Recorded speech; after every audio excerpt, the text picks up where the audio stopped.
Google પર recce કરી cigarette ચોરી કરતી આંતરરાજ્ય ગેંગના બે રીઢા ચોર ઉમરગામથી ઝડપાયા। આરોપીઓ પ્રથમ કાર ચોરી કરી સિગારેટના ગોડાઉન ઉપર દરોડા પાડી માલ લૂંટી લેતા હતા। કાર ₹2,02,873 નંગ સિગારેટના પેકેટો, 1.35 લાખ રોકડ, 5 મોબાઈલ સહિત કુલ ₹8.45 લાખનો મુદ્દામાલ પોલીસે કબજે લીધો। મધ્યપ્રદેશ અને મહારાષ્ટ્ર જેવા રાજ્યોમાં પહેલા કાર ચોરી કરી અને તે કારનો ઉપયોગ કરીને રાત્રિ દરમિયાન સિગારેટની એજન્સીઓમાંથી મોટી ચોરી કરતી આંતરરાજ્ય ગેંગના બે રીઢા ગુનેગારને વલસાડ એલસીબીએ ઉમરગામ ખાતેથી ઝડપી પાડ્યા છે।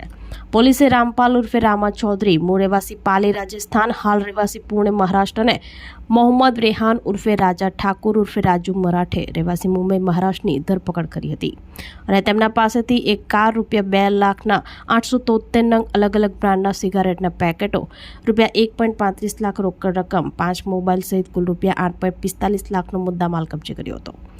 પોલીસ તપાસમાં બહાર આવ્યું છે કે આરોપીઓ ખૂબ જ સાદી રીતે ચોરીને અંજામ આપતા હતા। સૌથી પહેલા તેઓ ગૂગલ પર સર્ચ કરીને આઈટીસી એજન્સીના સિગારેટના ગોડાઉન અને મોટા હોલસેલ વેપારીઓની માહિતી મેળવતા હતા।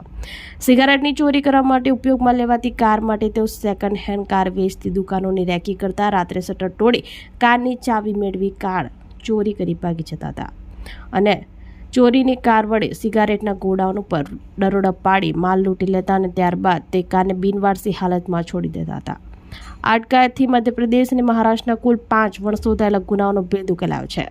ઉલ્લેખનીય છે કે પકડાયેલ મોહમ્મદ રેહાન વિરુદ્ધ અગાઉ કર્ણાટક, મહારાષ્ટ્ર, વાપી, ઉમરગામ અને વલસાડ રૂરલમાં પણ અનેક ઘરફોડ ચોરી અને કાર ચોરીના ગુનાઓ નોંધાયેલ છે। આરોપીને ઉમરગામ પોલીસ સ્ટેશન ખાતે સોંપી વધુ તપાસ હાથ ધરવામાં આવી છે।